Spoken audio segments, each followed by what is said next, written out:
Hello guys, welcome to another video.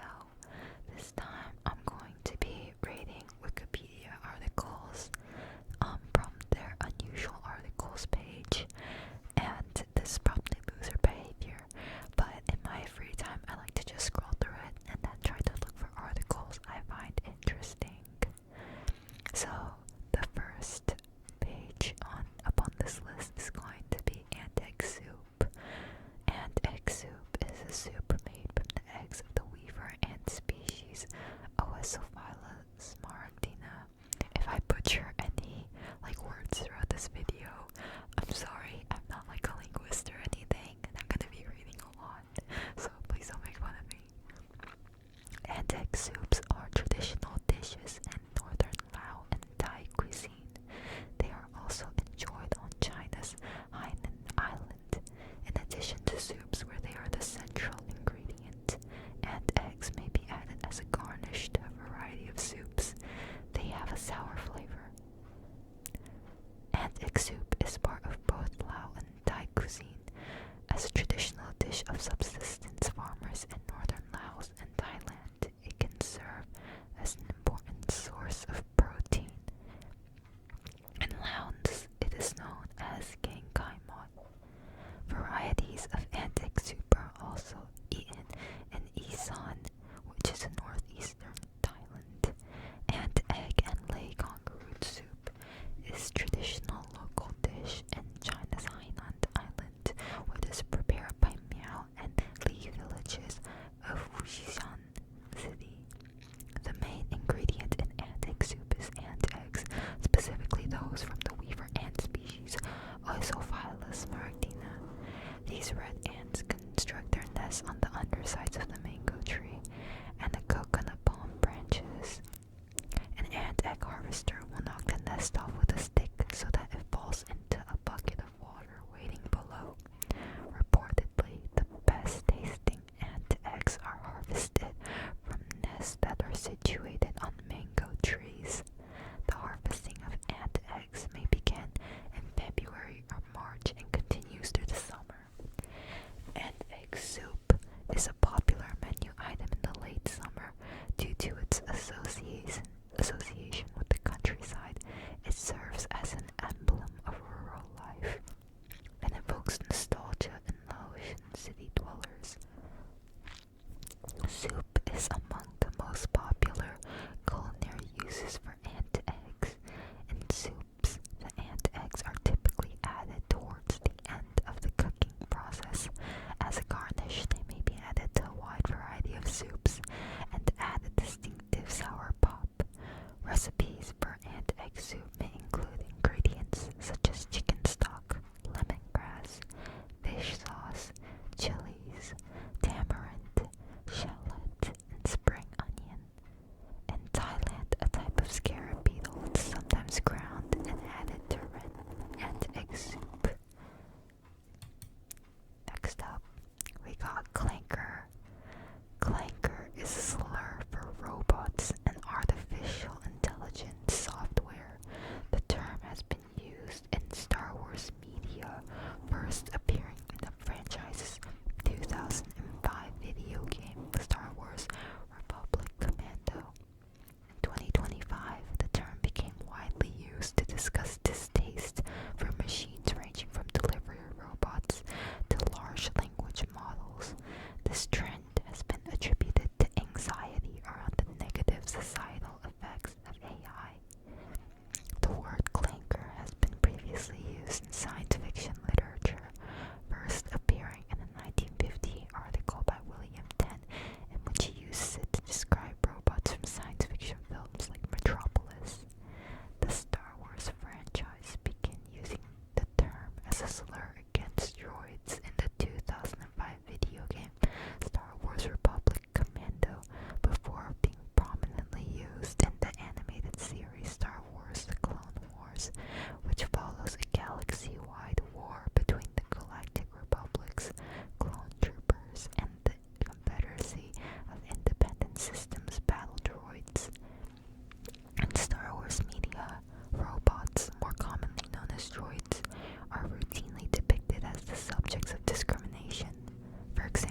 itself.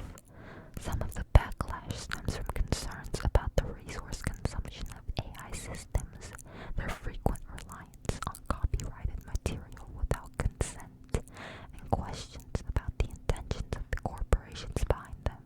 There are also concerns about the potential cognitive effects of relying heavily on AI. A study authored by researchers at Microsoft and Carnegie Mellon University warns that regular dependence on AI may leave users mentally unprepared for real-world problem-solving, likening the effect to cognitive atrophy. In June 2025, United States Senator Ruben Gallego tweeted that his new bill makes sure that you don't have to talk to a clanker if you don't want to, referring to proposed legislation that would require call centers to disclose their use of automated customer service agent callers to callers in the United States and offer the option to switch to a human representative.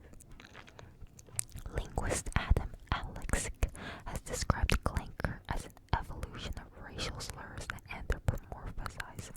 anthropomorphize robotic systems. Internet memes incorporating the term often reference historical discrimination against marginalized groups such as African Americans. Based on the work of linguist Geoffrey Newberg, American news website Axios has argued that clanker is merely a derogatory word rather than a slur because it does not perpetuate social inequities. NPR has noted the irony that the word robot was coined by Karel Capek for his 1920 science fiction play RUR as a similar criticism of industrialization, forcing workers to become devoid of their humanity. Alexic has observed that robots can further be traced to the Proto-Slavic noun orb, which means slave, while other science fiction media include pejoratives for androids and robots, such as skin job and toaster from the Blade Runner and Battlestar Galactica franchises, respectively. Clanker is believed to have gained popularity because its usage is intuitive and flexible, whereas AI slop describes low-quality output from artificial intelligence. Clanker belittles the underlying robotic systems. Cute aggression. Cute aggression, also known as playful aggression or giggle, is this urge to squeeze or bite things perceived as being cute without the desire to cause any harm. It is a common type of dimorphous display where a person experiences positive and negative expressions simultaneously in a disorganized manner. Individuals experiencing cute aggression may find themselves clenching their jaw or fists with the urge to squish, pinch, or bite an adorable baby animal or object. About half of adults report experiencing cute aggression. Social psychologist Oriana Aragon and colleagues defined the phenomenon of cute aggression in their published research paper in 2015. They also refer to these experiences with the alternative term playful aggression, defining it as follows. Playful aggression is in reference to the expressions that people show sometimes when interacting with babies. Sometimes we say things and appear to be more angry than happy, even though we are happy. For example, some people grit their teeth, clench their hands, pinch cheeks, or say things like, "I want to eat you up." It would be difficult to ask about every possible behavior of playful aggression, so we ask generally about things of this kind, calling them playful aggressions. The concept of cute aggression is reflected in various terms across many languages. The word gigil in Tagalog describes an overwhelming feeling of joy in reference to something cute, as well as the wish to squeeze it. The Indonesian word kimas describes the feeling of wanting to choke something cute. The words gigil and kimas have alternative meanings of expressing severe frustration and anger towards something. The word geram in Malay is also polysemous, with meanings associated with expressing a love-hate anger towards something cute, evoking urges to squeeze it affectionately, and describing a feeling of satisfaction too. The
person offer approximate explanations for why cute stimuli can elicit contradictory responses of affection and aggression.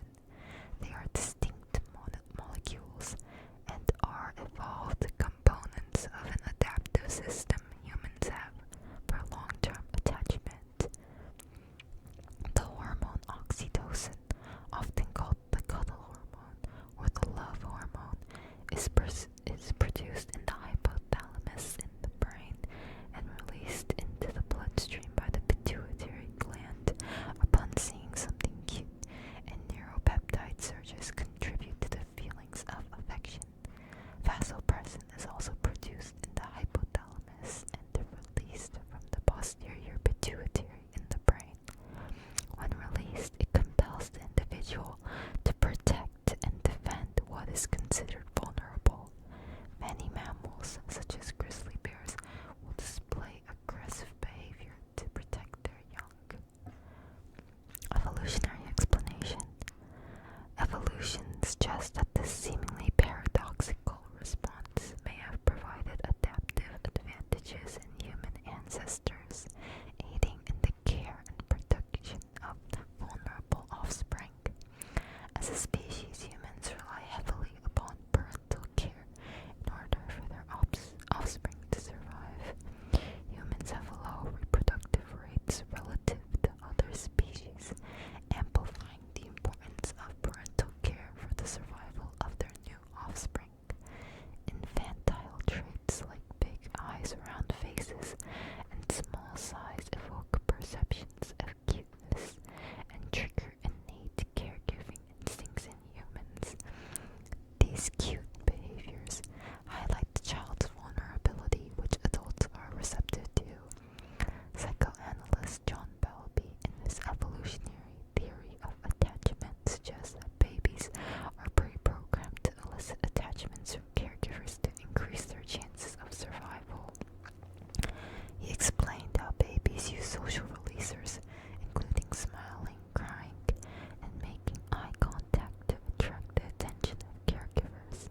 The gradient is most intense with objects that we perceive to be more cute in comparison to objects that are not as cute, but they still generate a response.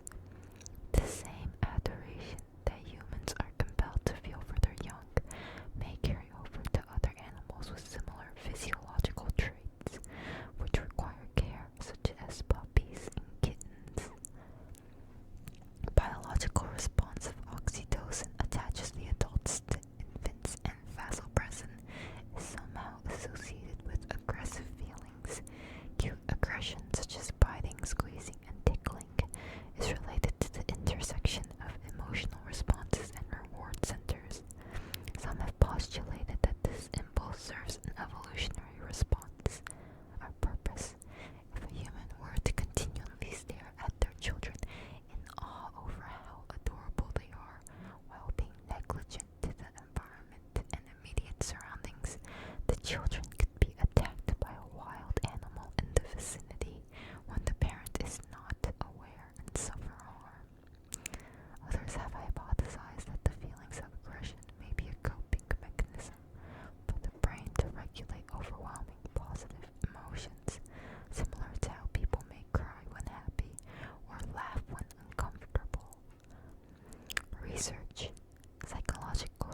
sources report that the cat swells to the size of a giant tiger or an elephant, said to be 10 feet tall and 10 feet long when alerted. The cat would then either explode or pounce at the witness, disappearing before it managed to catch its victim. In the 1890s, the cat is said to have inexplicably vanished when some Capitol Hill guards fired their guns at it, and another guard said to have died of a heart attack after seeing it. The demon cat was also allegedly seen in the final days or aftermath of World War II in the 1940s. According to Steve Livengood, the chief tour guide of the United States Capitol Historical Society, the Capitol Police Force was notorious for hiring unqualified relatives and friends of congressmen as favors. These men would frequently be drunk whilst on patrol. Livengood believes the legend began when a security guard who was lying down in a drunken stupor was licked by one of the Capitol building's cats and mistakenly assumed it to be a giant cat. Livengood states that upon reporting the incident to his superior, the guard would have been sent home to recover, and eventually the other guards found out that they could get a day off if they saw the demon cat. Next is Mike the Headless Chicken. Mike the Headless Chicken, April 1945 to March 17, 1947, was a male Wyandotte chicken that lived for 18 months before he was beheaded, surviving because most of his brainstem remained intact and the blood clot prevented him from bleeding to death. After the beheading, Mike achieved national fame. He died in March 1947 in his hometown of Fruita, Colorado. An annual Mike the Headless Chicken Day is held in May. Mike has the record for the longest surviving chicken without a head in the Guinness World Records. On September 10, 1945, farmer Lloyd Olson of Fruita, Colorado, was planning to eat supper with his mother-in-law and was sent out to the yard by his wife to bring back a chicken. Olson chose a 5.5-month-old Wyandotte chicken named Mike.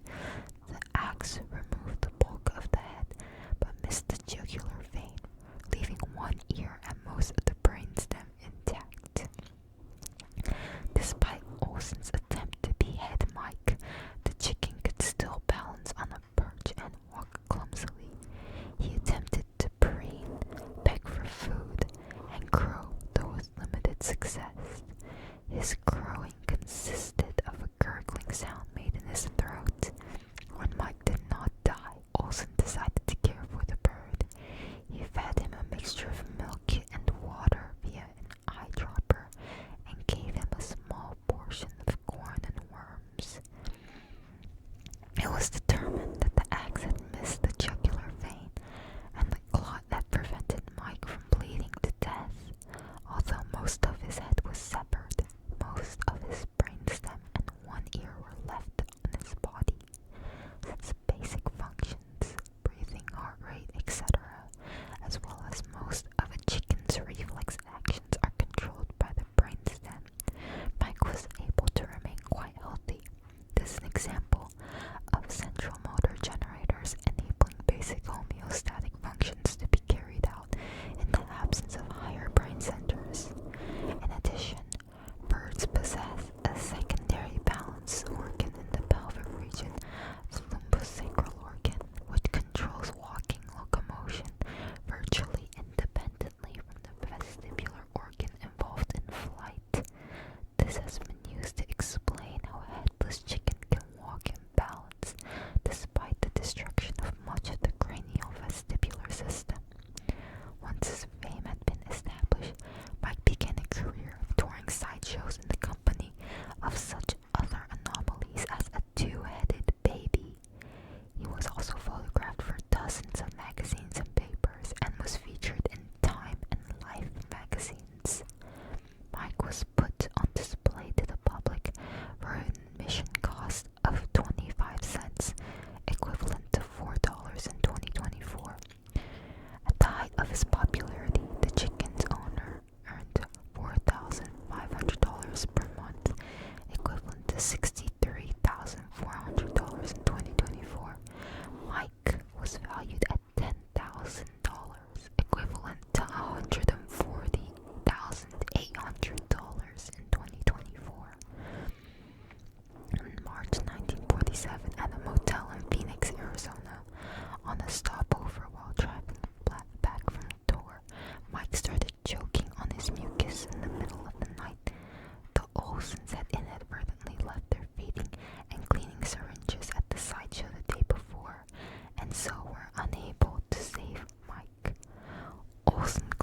Philosophical Review in October 1974, and later in Nagel's Mortal Questions 1979.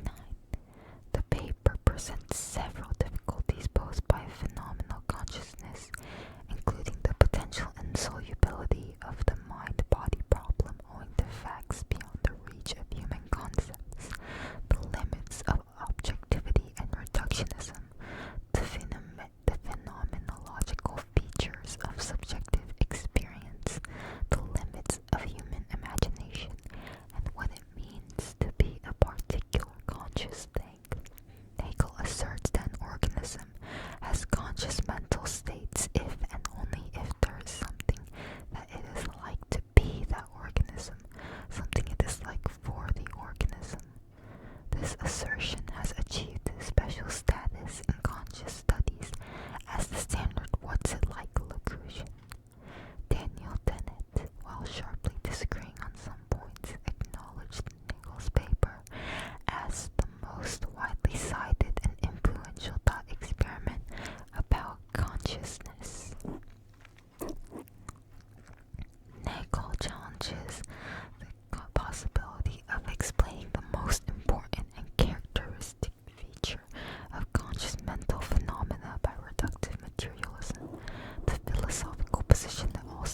It's just that it is generally done without one's awareness.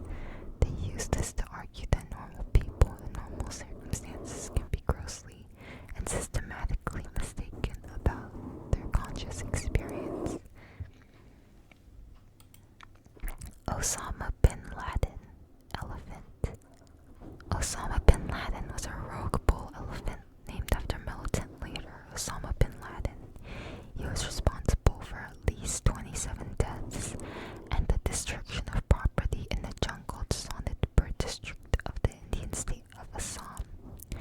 After a 2-year rampage from 2004 to 2006, the elephant was eventually shot, though some were doubtful that the correct animal had been killed. 2 other now deceased killer elephants active following 2006 were also given the name Osama Bin Laden or Laden. Attacks. Osama Bin Laden was a rogue bull elephant active in the Indian state of Assam in the vicinity of Belhali near Tezpur. The state capital, Guwahati, is 240 kilometers southwest of Belhali. The province has an estimated population of 5,300 Asiatic elephants. Named after the militant leader Osama Bin Laden at the time of the attacks, the elephant was thought to be between 45 and 50 years old.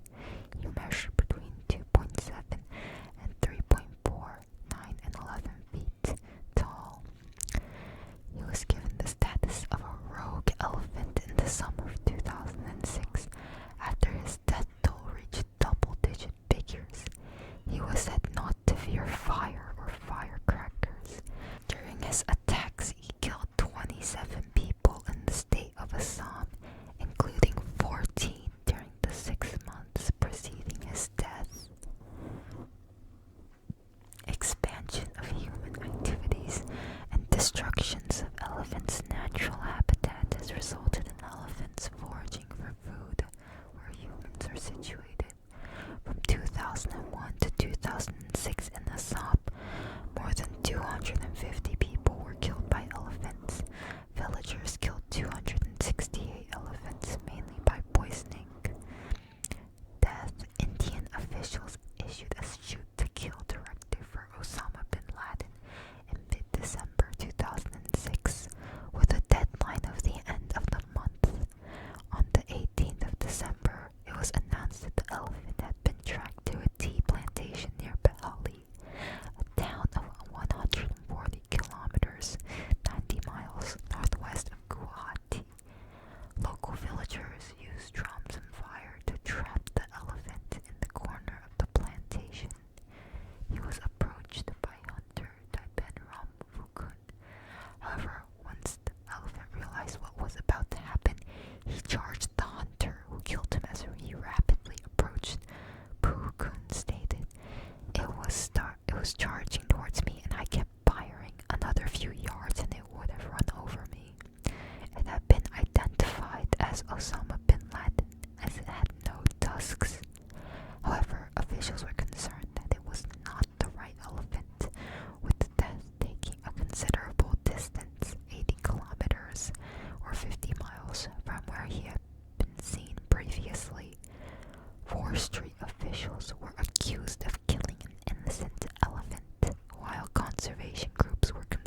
relationship between Lego and violence has been a source of controversy, despite the fact that the Lego group has maintained an ethos of not producing products that promote violence.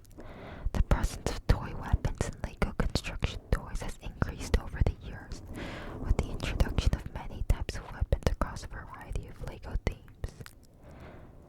Weaponry in Lego sets and themes. The presence of Lego guns and the history of the company can be traced back to the immediate post-war years following World War II.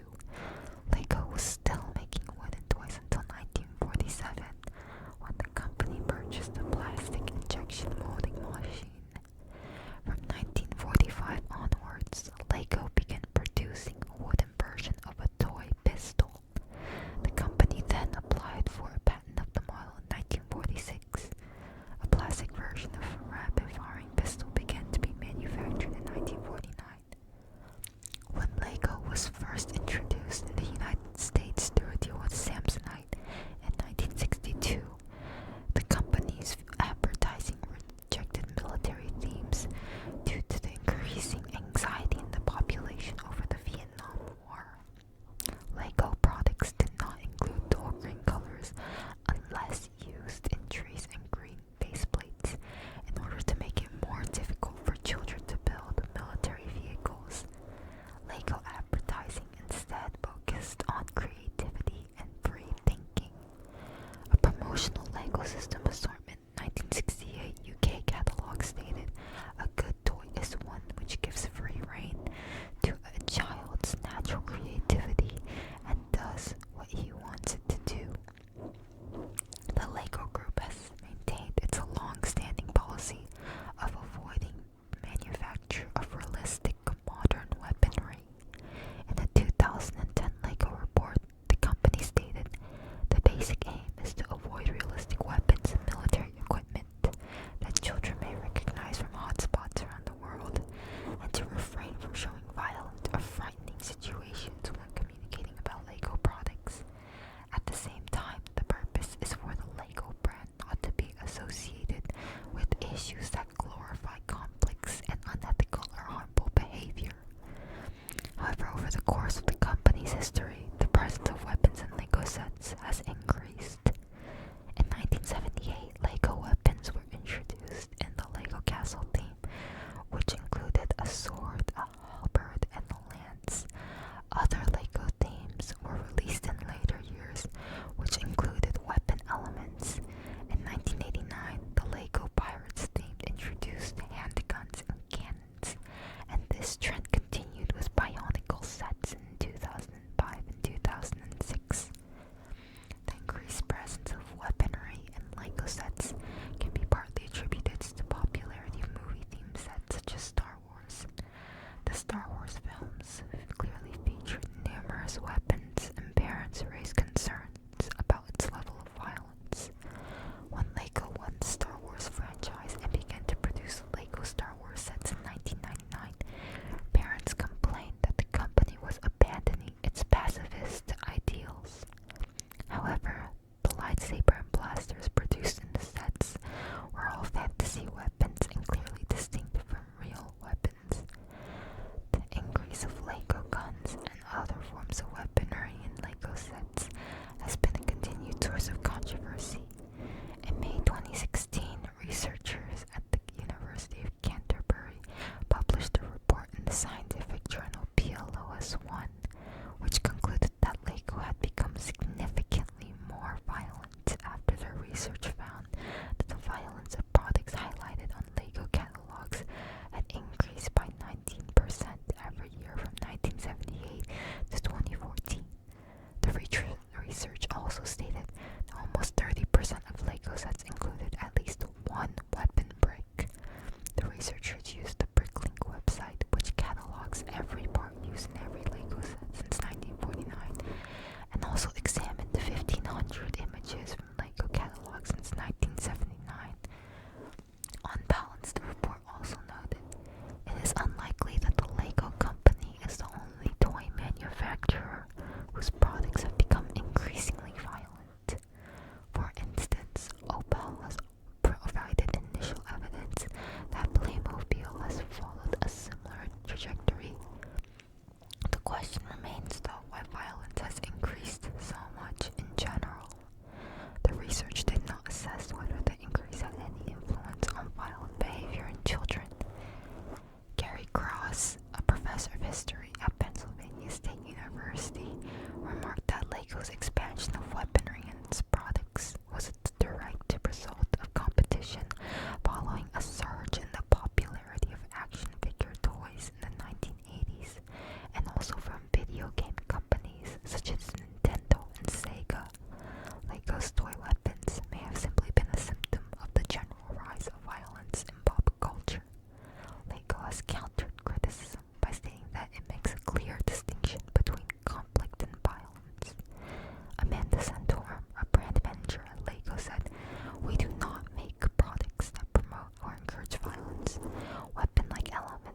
and builders of Lego, entrepreneurs, and small companies have attempted to fill the gaps in the company's inventory of Lego weapons, often ignoring the company's ethos regarding Lego guns and modern military equipment. A British teenager named Jack Street built a series of working Lego guns, including a replica Lee Enfield bolt-action rifle. He also produced a book titled Lego Heavy Weapons. An adult fan of Lego, AFOL, named Will Chapman, designed and cast his own non-functional toy guns using constructed aluminum molds from a CNC mill and injection molded plastic from melted down Lego bricks. Viola Jokes. Viola jokes are jokes that are directed towards violas and viola players, thought to have originated in the 18th century. Violas at the time were mainly used for relatively easy parts and as accompaniment, rather than as solo instruments. Violas were generally low paid and of lower social standing. A story from Italy in the early 1700s is thought to be the origin of many viola jokes. As the violinist Francesco Geminiani arrived in London in 1714, one of the many expatriate musicians who settled in England in the late 17th and early 18th centuries. As a young man, Geminiani was appointed head of the orchestra in Naples, where, according to English music historian Charles Burney, he was so wild and unsteady a timist that instead of regulating and conducting the band, he threw it into confusion and was demoted to playing the viola. Viola jokes take many different forms, some only understandable by musicians and those acquainted with musical terms, others requiring no specialist musical knowledge.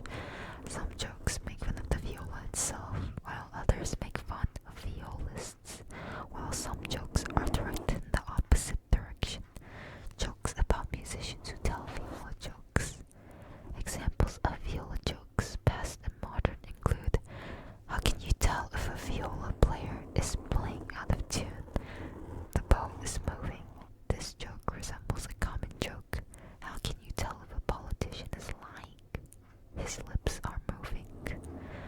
What's the difference between a viola player and a pizza? A pizza can feed a family of 4.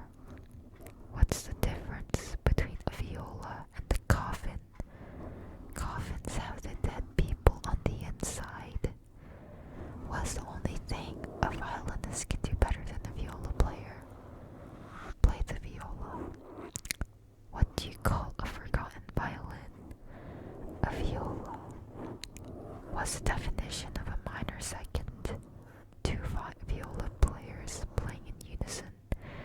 Explanation: the minor second is the smallest musical interval in Western music. When 2 notes with this interval are played simultaneously, this usually represents a dissonance. The joke is that the violas are off pitch, and even when playing in unison, produce a minor second instead. Why is a viola solo like premature ejaculation? Because even when you know it's coming, there's nothing you can do about it. USA Rock Paper Scissors League. The United States of America Rock Paper Scissors League was a national competition league for the hand game rock paper scissors. The first national champion was crowned on April 9, 2006 at the USARPS League Championship, which was held at the Mandalay Bay Hotel in Las Vegas, Nevada, and televised by the A&D network on June 12th. Mario Anastasov, the champion, was awarded a $15,000 cash prize. The 2007 USARPS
social workers arose in the United Kingdom and the United States following sporadic reports to police and media about people claiming to be social workers and attempting to abduct children from their parents.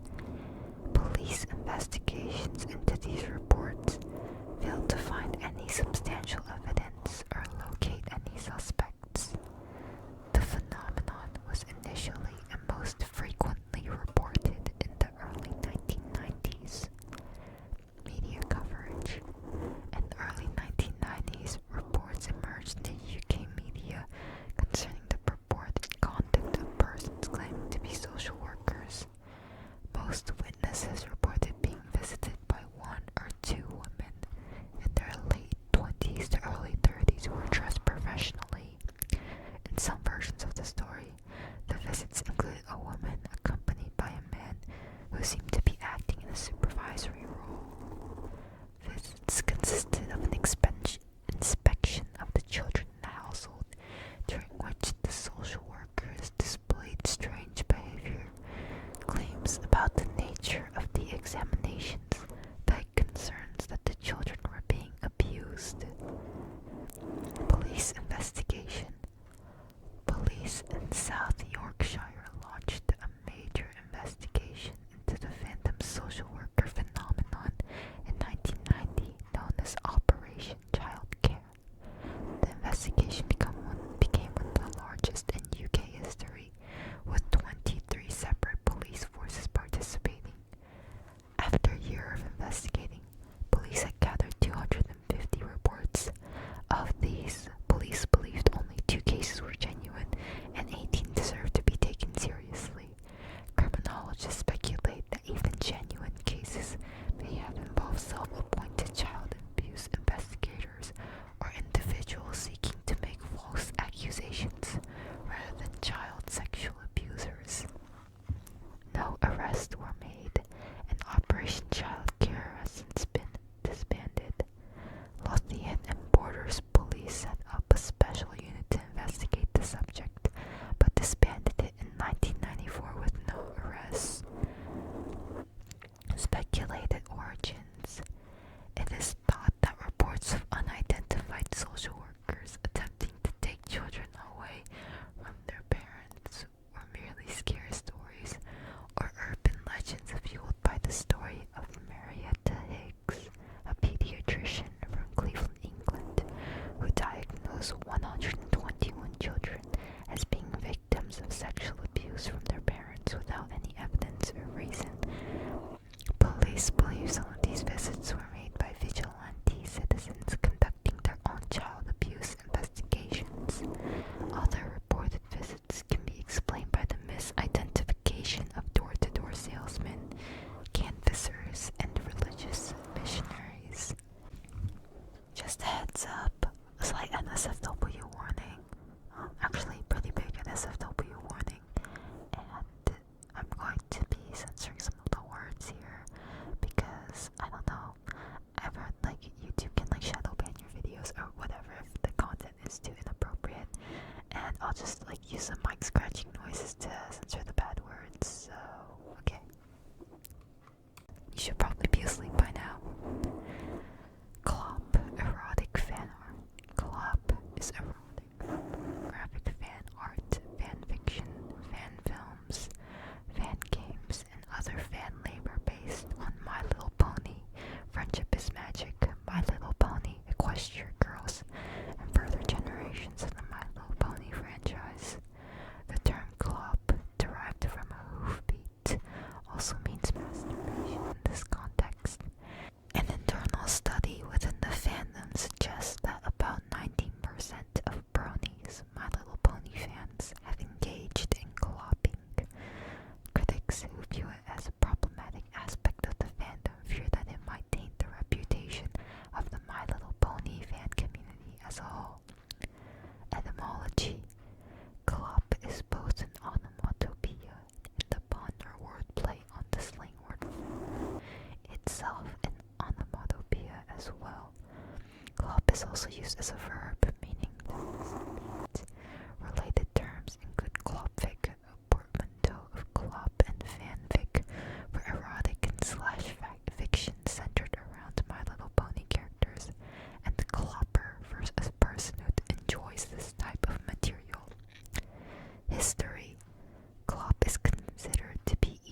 subset of brony fandom, furry fandom, or both.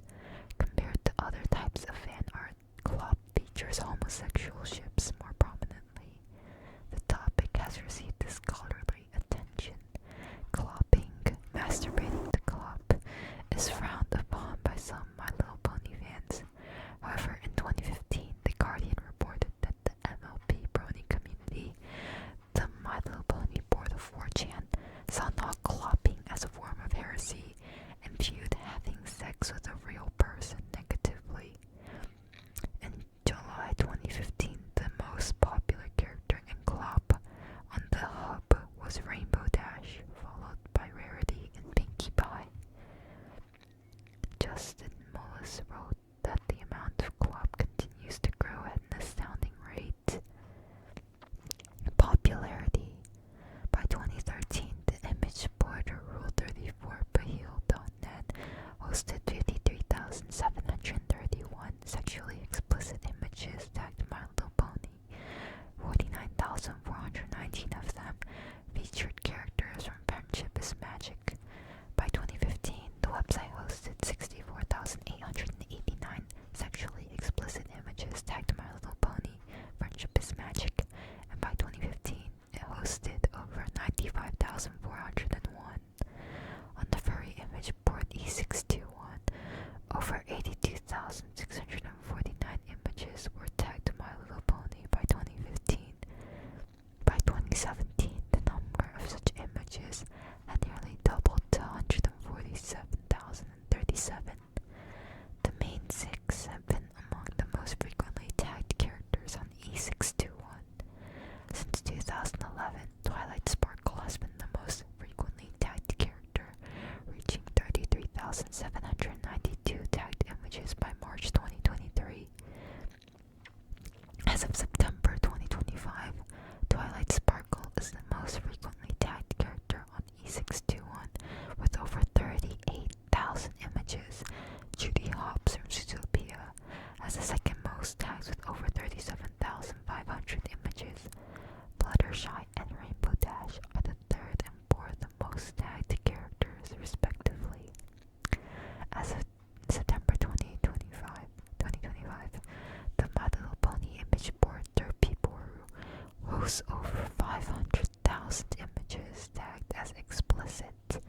An example of Clop is the Adobe Flash point and click adventure game banned from Equestria Daily by Pokey Hidden.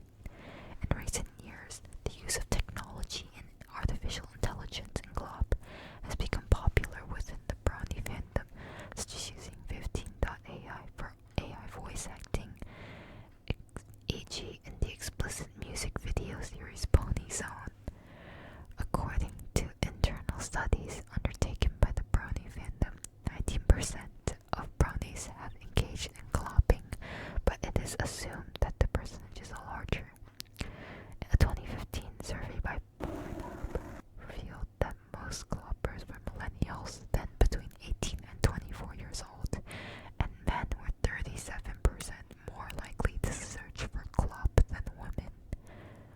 In 2022, Mel magazine reported that male bronies who enjoyed clop represented not a tiny minority, referencing a Twitter poll in which nearly half of brony respondents reported interest in clop. On the hub, clop was watched the most in Eastern Europe, with Belarus, Russia, Ukraine, and the Czech Republic being the top 4 consumers as of the survey date. Puerto Rico was 5th. Clop pics.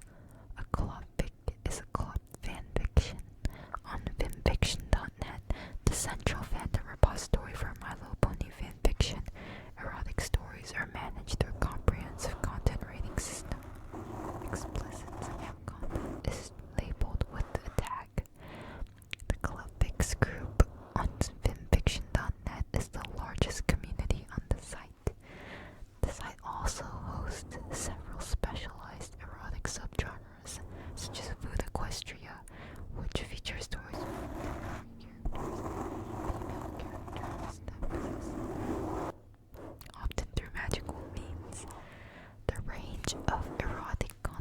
These stories vary widely